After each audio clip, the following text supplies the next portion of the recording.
두 주 만에 뵈니까 더 반갑죠? 전혀 안 반가운 것 같은.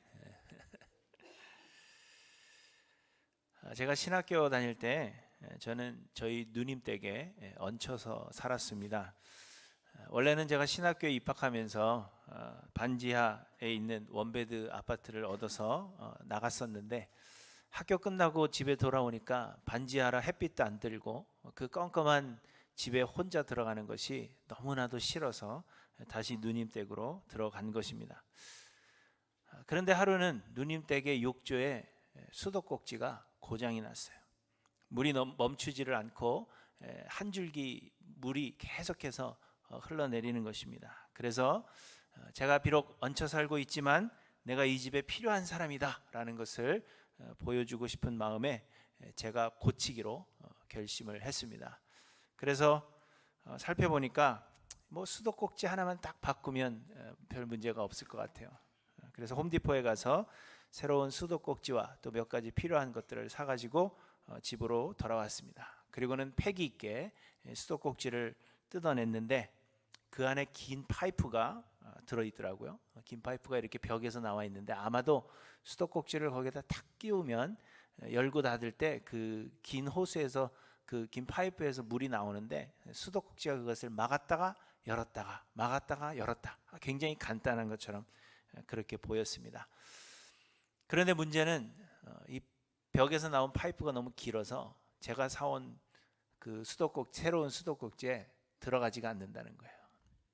그래서 어떻게 했겠어요? 제가 쇠톱으로 새로운 수도꼭지에 맞게 잘라냈습니다.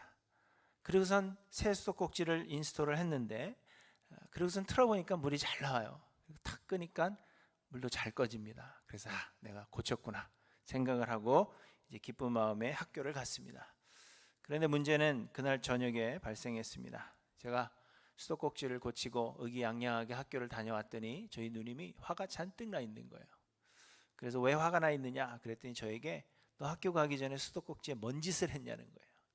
그래서 내가 갔다가 수도꼭지를 잘 고쳐놨다 이야기를 했더니 잘라낸 파이프 때문에 문제가 생긴 것이었습니다. 수도꼭지가 새 것이라서 물이 새지는 않았지만, 수도꼭지로 물이 새지는 않았지만 문제는 물이 역류하여서 파이프가 길어야 되는데 너무 짧으니까 물이 역류하여서 그 뒤로 넘어가서 결국에는 밑에 있는 다용도실에 물이 가득하게 되었다는 그러한 이야기입니다. 그래서 결국 전문가를 불러서 고치느라고 돈이 더 많이 들었다 하면서 화가 나 있었습니다. 그때 제가 깨달았습니다. 사람들이 돈 주고 사람을 쓰는 데에는 다 이유가 있구나, 그런 생각을 했죠. 어느 집에 초대를 받아서 가면 식사가 준비되기까지 가만 앉아 있는 것이 너무 미안한 마음이 들 때가 있습니다. 그래서 주로 여성분들은 뭐 도울 것이 없느냐 그렇게 묻죠. 그리고 대부분의 사람들이 도울 것이 없고 그냥 가만히 앉아 계시라 그렇게 이야기를 합니다. 물론 인사치레로 그러시는 분들도 있겠지만 대부분 그렇게 말씀들을 하시고, 특별히 요리를 잘 하시는 분들이 그렇게 이야기합니다. 자신만의 생각이 있고 자신만의 방법이 있는데 다른 사람들이 도와주려고 하다가 오히려 계획대로 되지 않는 그러한 경우들이 있기 때문입니다. 예전에 저희 집에 손님을 초대했는데 이제 식사 후에 과일을 내왔습니다. 그랬더니 어떤 여성분 한 분이 본인이 과일을 깎겠다는 거예요. 그래서 맡겼더니 세상에 과일을 너무 두껍게 깎는 겁니다. 그래서 제가 생각에 저거는 껍질을 먹어야 하는 것인가 과일을 먹어야 하는 것인가 그렇게 생각을 하면서 차라리 내가 깎는 게 낫지, 저 아까워서 어떡하나 뭐 이런 생각을 했던 기억이 있습니다. 그래서 그때 또 깨달았습니다. 잘하지 못하는 것을 하는 것은 절대로 도움이 되지 못하는구나, 그런 생각을 한 것입니다. 그런데 여러분, 하나님이 우리를 은혜로 구원하셨습니다. 은혜로 구원하신다 하는 것은 구원에 있어서 우리에게 어떠한 요인도 원인도 찾을 수 없다는 것입니다. 우리는 구원을 얻을 가치가 없고 아무런 공로도 없지만 하나님께서 우리를 아무런 조건 없이 거저 구원하신다는 것입니다. 그러므로 하나님은 우리에게 구원을 위해서 그 어떤 것도 요구하지 않으십니다. 그런데 하나님께서 우리에게 아무것도 요구하지 않으시는 이유는 우리에게는 그런 능력이 전혀 없기 때문입니다. 곧 우리는 구원을 얻기 위한 어떤 공로를 쌓을 수 없다는 것을 의미하는 것입니다. 아담과 하와가 범죄한 이후로 우리는 이미 영으로 죽은 자들입니다. 하나님께서 사람을 만드실 때 그 코에 생기를 불어넣으시고 그러니까 사람이 생명이 되었다, 그렇게 말씀하십니다. 하나님께서 흙으로 빚어서 사람을 만드셨는데 하나님께서 그 코에 생기를 불어넣으시니까 사람이 영적인 존재가 되고 영이신 하나님과 교제할 수 있도록 만드셨다는 것입니다. 하지만 아담과 하와는 하나님께서 금하신 선악과를 먹고 하나님 앞에 죄를 범했습니다. 이 선악과는 선과 악을 알게 하는 나무의 실과라 말씀하십니다. 그런데 선과 악을 결정할 수 있는 것은 오직 하나님 한 분이십니다. 하나님께서 선하다 하시면 선한 것이고 하나님께서 이를 악하다 하시면 그것이 악한 것이 되는 것입니다. 그런데 아담이 선악을 알게 하는 나무의 실과를 먹었다 하는 것은 하나님이 더 이상 필요치 않다 하는 것을 의미하는 것입니다. 선과 악을 스스로 정하고 스스로 하나님이 되겠다는 것으로 하나님과의 교제를 원하지 않았다는 것을 의미하고 있는 것입니다. 그래서 하나님께서 아담을 떠나셨고 하나님과의 교제의 끈이 끊어지게 되었습니다. 우리는 영이신 하나님과 교제하며 살 수 있는 그러한 존재들이지만 그 교제의 끈이 끊어졌다 하는 것은 우리가 영으로 이미 죽었다는 것을 의미하는 것입니다.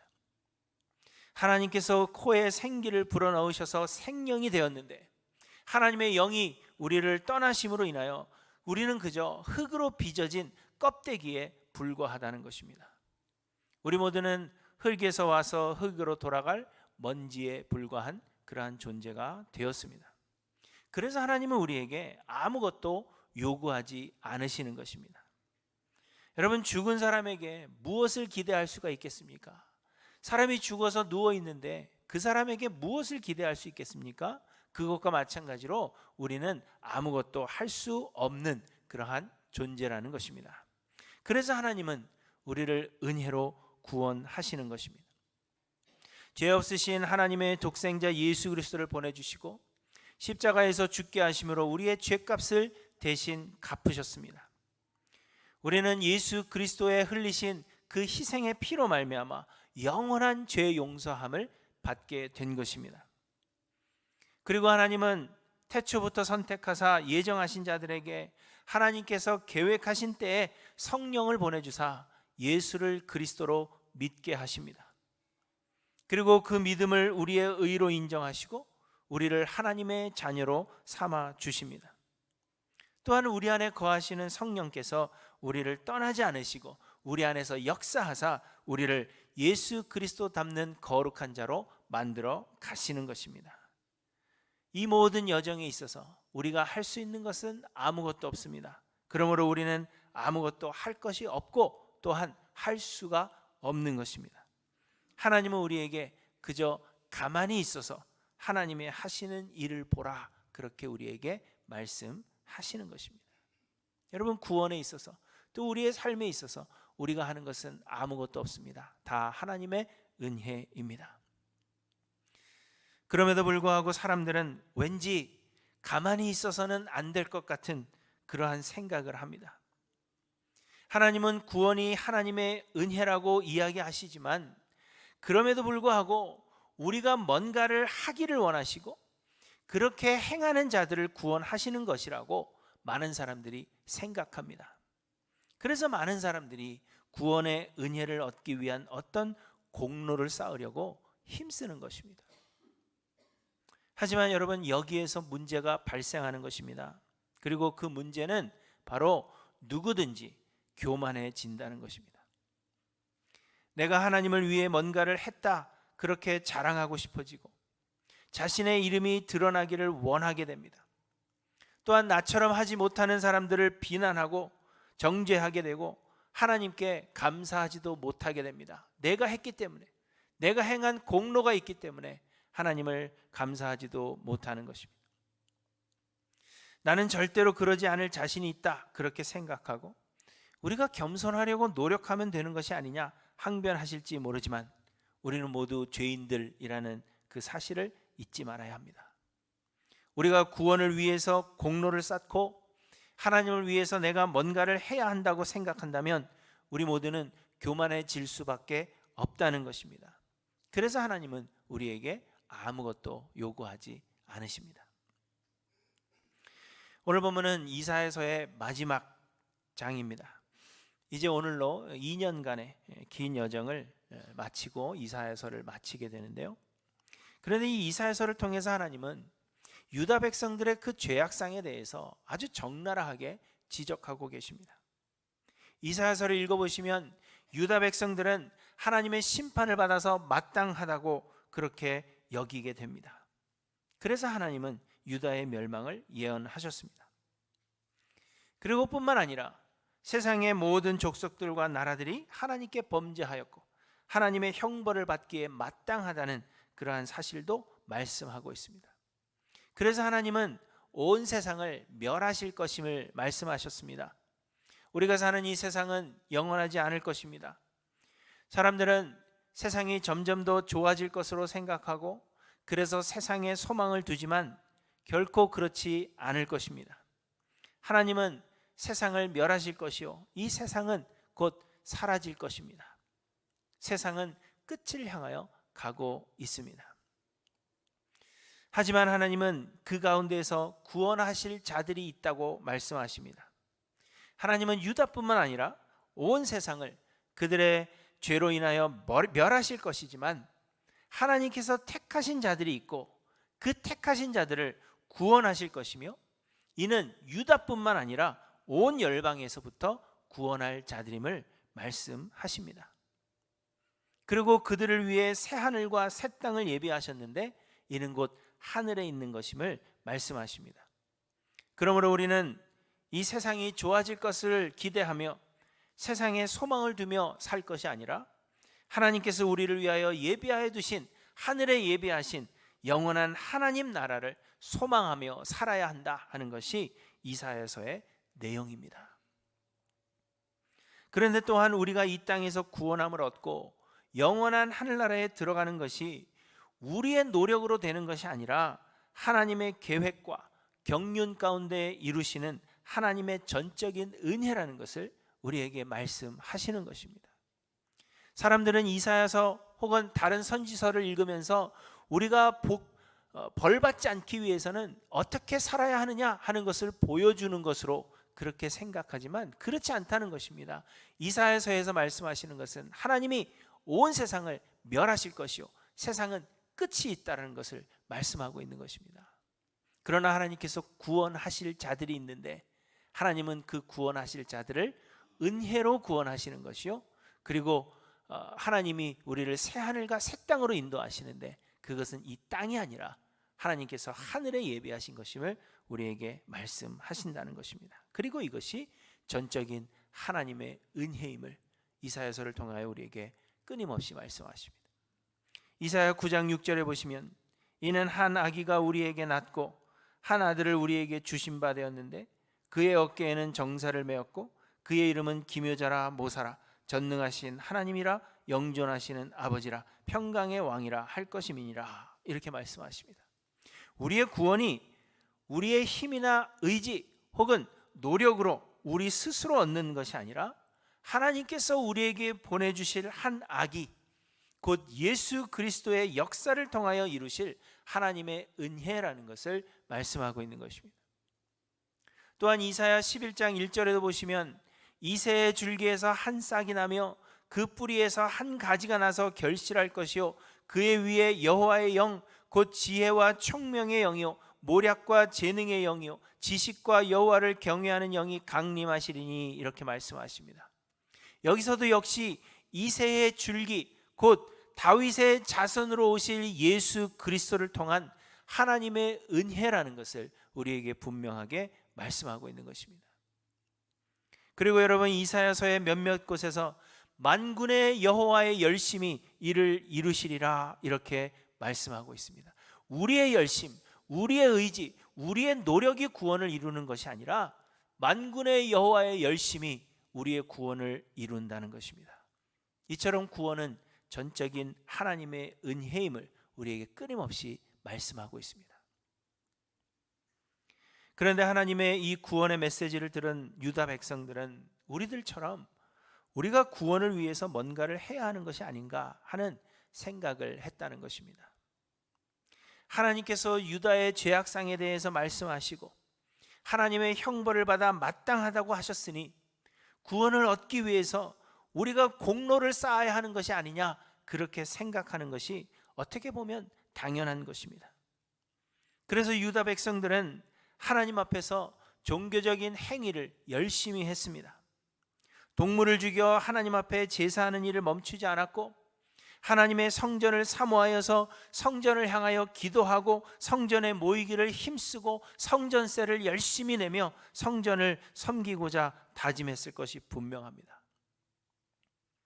그런데 하나님께서 그러한 유다 백성들에게 말씀하시는 것입니다. 오늘 보면 1절에 보시면 여호와께서 이와 같이 말씀하시되 하늘은 나의 보좌요 땅은 나의 발판이니 너희가 나를 위하여 무슨 집을 지으랴? 내가 안식할 처소가 어디랴? 나 여호와가 말하노라. 내 손이 이 모든 것을 지었으므로 그들이 생겼느니라. 이렇게 말씀하십니다.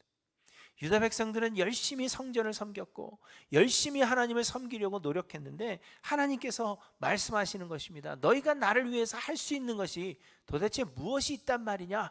그렇게 말씀하시는 것이 1절의 말씀입니다. 하나님께서 다윗의 모든 원수를 무찌르사 그로 궁에 편하게 살게 하신 그때 다윗은 하나님의 집 성전을 건축하기를 원했습니다. 다윗은 백향목으로 지은 아주 좋은 그리고 웅장한 궁전에 살고 있지만 당시 하나님의 임재를 상징하던 언약궤는 다윗이 임시로 쳐놓은 장막 안에 있었기 때문입니다. 그래서 다윗은 나단 선지자에게 내가 성전을 건축하겠습니다, 그러한 계획을 이야기합니다. 그런데 이상하게도 하나님은 다윗이 하나님의 성전 건축하는 것을 허락하지 않으셨습니다. 그리고 사무엘하 7장에서 하나님이 이렇게 말씀하십니다. 그러므로 이제 내 종 다윗에게 이와 같이 말하라. 만군의 여호와께서 이와 같이 말씀하시기를 내가 너를 목장 곧 양을 따르는 데에서 데려다가 내 백성 이스라엘의 주권자로 삼고 내가 가는 모든 곳에서 내가 너와 함께 있어 내 모든 원수를 내 앞에서 멸하였은즉 땅에서 위대한 자들의 이름같이 내 이름을 위대하게 만들어 주리라. 여호와가 또 내게 이르노니 여호와가 너를 위하여 집을 짓고 내 수한이 차서 내 조상들과 함께 누울 때 내가 내 몸에서 날 내 씨를 내 뒤에 세워 그의 나라를 견고하게 하리라. 이렇게 말씀하십니다. 하나님께서 다윗으로 하여금 성전 짓는 것을 허락하지 않으신 것은 하나님께서 다윗의 집을 세워주시는 것이지 다윗이 하나님을 위하여 집을 짓는 것이 아니기 때문입니다. 하나님은 다윗이 성전을 짓고 내가 하나님을 위해서 성전을 지었다, 하나님의 집을 내가 지었다라고 생각하기를 원하지 않으셨다는 것입니다. 내가 너의 집을 세워주는 것이지 내가 내 집을 세우는 것이 아니다 말씀하시는 것입니다. 그래서 하나님은 다윗이 아닌 솔로몬으로 하여금 성전을 짓도록 하신 것입니다. 그런데 여러분, 이는 오늘 본문의 말씀과 일맥상통하는 것입니다. 하나님은 너희가 나를 위하여 무슨 집을 짓는단 말이냐 이렇게 말씀하시면서 내 손이 이 모든 것을 지었으므로 그들이 생겼느니라 이렇게 말씀하시는 것입니다. 우리가 하나님을 위해서 할 수 있는 것이 아무것도 없다는 것을 이야기하고 있는 것입니다. 우리는 내가 하나님을 위해서 뭔가를 한다 그렇게 생각하고 있지만 여러분, 그렇지 않다는 것입니다. 우리의 삶의 모든 것이 하나님께서 우리에게 행하시는 것임을 말씀하고 있는 것입니다.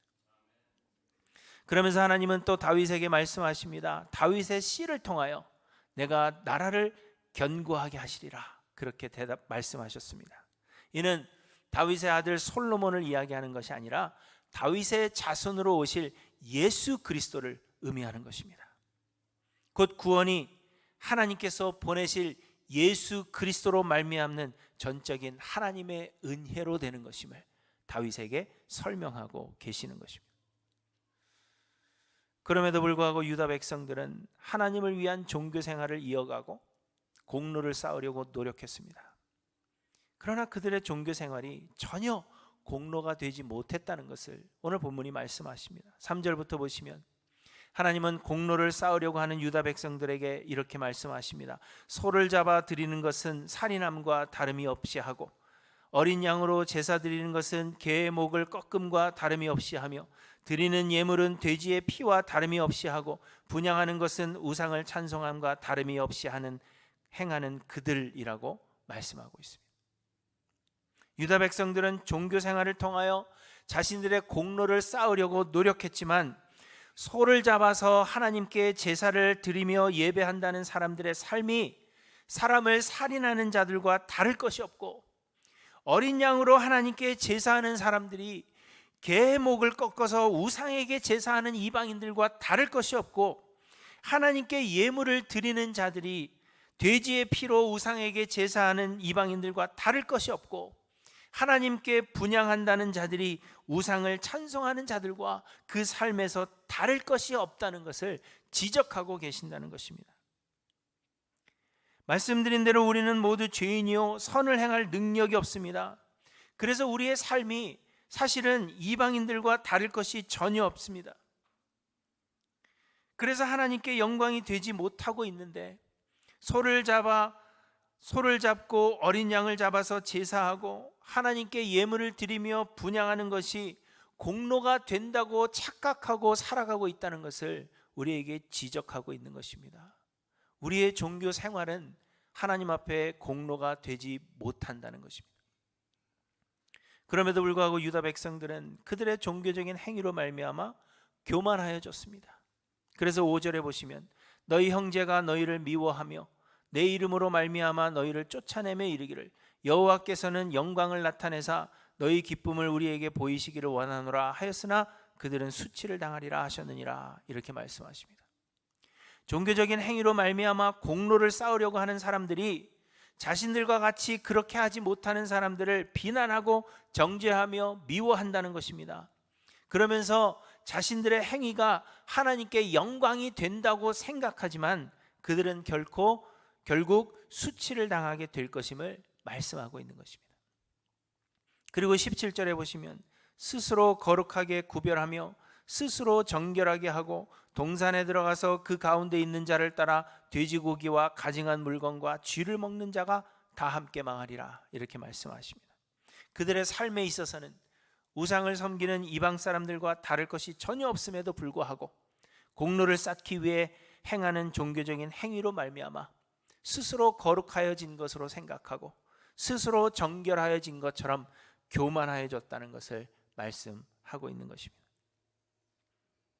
여러분, 이처럼 우리는 여전히 죄인들이요, 그렇기 때문에 우리의 힘으로 구원을 얻으려고 하고 우리가 하나님 앞에서 어떠한 공로를 쌓으려고 한다면 우리는 교만해질 수밖에 없다는 것을 말씀하고 있는 것입니다. 자신을 자랑하고 높이게 되며 다른 사람들을 비난하고 정죄하게 되어서 오히려 하나님의 진노의 심판을 받게 된 것입니다. 그래서 하나님은 우리에게 아무것도 요구하지 않으시며 그저 잠잠히 하나님의 은혜를 구하기를 원하고 계신다는 것입니다.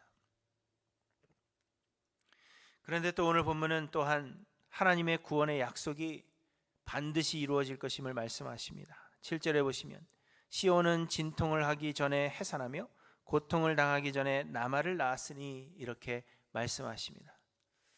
아이를 낳으려면 오랜 진통을 해야 하지만 하나님의 구원이 진통을 하기 전에 해산함 같이 그렇게 빠를 것임을 말씀하고 있는 것입니다. 또 11절에 너희가 젖을 빠는 것 같이 그 위로하는 품에서 만족하겠고 젖을 넉넉히 빤 것 같이 그 영광의 풍성함으로 말미암아 즐거워하리라, 이렇게 말씀하십니다. 22절에는 내가 지을 새 하늘과 새 땅이 내 앞에 항상 있은 것 같이 너희 자손과 너희 이름이 항상 있으리라, 여호와의 말이니라, 이렇게도 말씀하십니다. 그리고 그 외에도 하나님의 구원의 약속이 반드시 그리고 빠르게 이루어질 것을 말씀하고 있는 것입니다. 하나님은 우리에게 아무것도 요구하지 않으십니다. 하나님은 우리로 하여금 공로를 쌓으라 말씀하시지 않으십니다. 하나님은 이 모든 것이 하나님의 은혜로 될 것임을 우리에게 말씀하십니다. 그럼에도 불구하고 하나님의 그 구원의 약속이 얼마나 빠르게 그리고 얼마나 정확하게 반드시 이루어지게 될 것이라는 것을 우리에게 말씀하고 있는 것입니다. 하나님은 이처럼 우리에게 그 어떤 것도 요구하지 않으신다는 것입니다.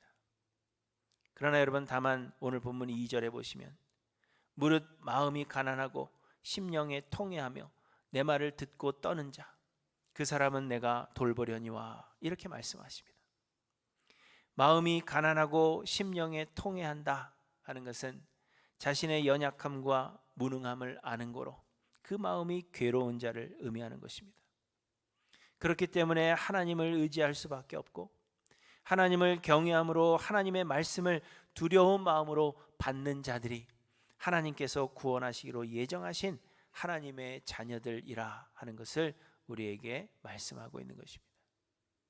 뭔가를 많이 행하고 공로를 많이 쌓고 그러한 자들을 하나님께서 구원하시는 것이 아니라 우리의 무능함을 알아서 하나님의 은혜만이 우리의 구원이 됨을 알아서 하나님 앞에 무릎 꿇는 자들, 그리고 하나님을 경외하는 자들, 그러한 자들이 하나님이 예정하신 하나님의 자녀들임을 우리에게 말씀하고 있는 것입니다. 그러므로 여러분, 우리 할렐루야 모든 성도님들은 구원을 위해서 공로를 쌓으려고 노력하지 않으시기를 간절히 소망합니다. 물론 하나님의 구원의 은혜를 입고 성령이 그 안에 내재하는 자의 삶은 성령의 인도하심으로 말미암아 삶에서 선함이 나타나게 됩니다. 그럼에도 불구하고 내가 조금이라도 드러나기를 소망하고 내가 높임 받기를 원하는 마음이 우리의 마음 가운데 생긴다면, 또한 나와 같이 행하지 못하는 사람들을 보면서 그들을 비난하고 정죄하고 싶은 마음이 우리 가운데 생긴다면, 그것은 구원을 위해 내 공로를 쌓으려 하고 있다 하는 증거가 되는 것입니다. 그러므로 여러분, 구원을 위해 어떤 공로를 쌓으려 힘쓰지 마시기를 바랍니다. 또한 우리 가운데 내게는 내세울 만한 공로가 없는 것 같다, 그렇게 염려하고 계시는 분들이 혹 계실지 모릅니다. 나는 하나님을 위해서 한 것도 없고 교회를 위해서 한 것도 없고 나는 아무 공로가 없다, 그것 때문에 괴로워하시는 분이 계실지 모르지만 여러분, 염려하지 마십시오. 구원은 전적인 하나님의 은혜입니다. 그저 하나님을 의지하는 마음으로 하나님께 가까이 나오기를 힘쓰며 하나님의 은혜를 간절한 마음으로 구하시면 되는 것입니다. 여러분, 하나님께서 우리에게 구원을 약속하셨지만 지금 우리의 현실과 상황은 과연 이 일이 이루어질 것인가 의문을 품게 하는 것이 사실입니다. 세상은 점점 더 악해지고 어두워지며 혼란스러워지는 것 같고 우리에게는 조금의 희망도 보이지 않는 것 같습니다. 우리는 믿음으로 인하여 오히려 어려움을 당하고 불이익을 당하며 세상의 조롱거리가 되었습니다. 그래서 우리는 이 구원이 과연 이루어질 것인가, 이 구원을 이루기 위해서 우리가 뭔가를 해야 하는 것이 아닌가, 그렇게 생각을 하게 되는 것입니다. 유다 백성들도 마찬가지입니다. 이사야 66장에 걸쳐서 길게 또 수년에 걸쳐서 이사야 선지자가 이야기했습니다. 우리는 멸망할 것이고 세상은 다 멸망할 것이지만 그럼에도 불구하고 하나님께서 택하신 자들이 있어서 우리를 구원하실 것이다. 그런데 그 구원의 메시지를 들은 유다 백성들은 세상을 바라보니까 과연 이 구원의 약속이 이루어질 것인가 하는 의문이 생긴 것입니다. 세상은 점점 더 악해져 가고 오히려 악을 행하는 자들이 의인보다 더 형통한 삶을 살아가는 것 같고, 세상은 어려워지고 믿음 때문에 어려움을 당하고 불이익을 당하고 세상의 조롱거리가 되고 있는 이때에 과연 하나님의 구원은 우리에게 이루어지는 것인가? 그래서 그들의 심령에 우리도 구원을 얻기 위해서 그러면 뭔가를 해야 하는 것이 아닌가, 그런 생각을 가지게 되었다는 것입니다. 그러나 여러분, 하나님의 생각한 것이 반드시 되며 하나님께서 경영한 것을 반드시 이루실 것입니다. 하나님은 구원의 약속을 반드시 실행하실 것이며 우리는 주께서 예비하신 새 하늘과 새 땅에서 영원한 안식을 누릴 뿐만 아니라 이 땅에서 받은 많은 어려움과 고통과 조롱에도 불구하고 하나님께서 그것과 비교할 수 없는 좋은 것들로 우리에게 보상해 주실 것입니다. 하나님은 이 약속을 반드시 이루실 것입니다. 그러므로 여러분, 세상을 사랑하거나 두려워하지 않고 또 주께서 약속하신 그 하나님의 나라만을 바라보며 살아가시는 하일랜드 교회 모든 성도님들이 되시기를 간절히 소망합니다. 우리의 눈에는 하나님의 이 구원의 약속이 과연 이루어지는 것인가, 그렇게 의심 들게 하는 많은 요소들이 우리의 삶 가운데 있고, 내가 아무것도 한 것이 없고 아무런 공로가 없는데 과연 이 일이 이루어질 것인가 우리는 의심하게 되지만, 그러나 여러분 기억하십시오. 하나님의 일은 반드시 이루어지며 하나님은 반드시 이 구원의 약속을 이루실 것입니다. 우리는 하루하루 그날에 가까워지고 있다는 것을 여러분 잊지 않고 기억하셔서 하나님 나라만을 바라보며 살아가시는 저와 여러분들 되시기를 주님의 이름으로 간절히 축원합니다. 기도하십니다.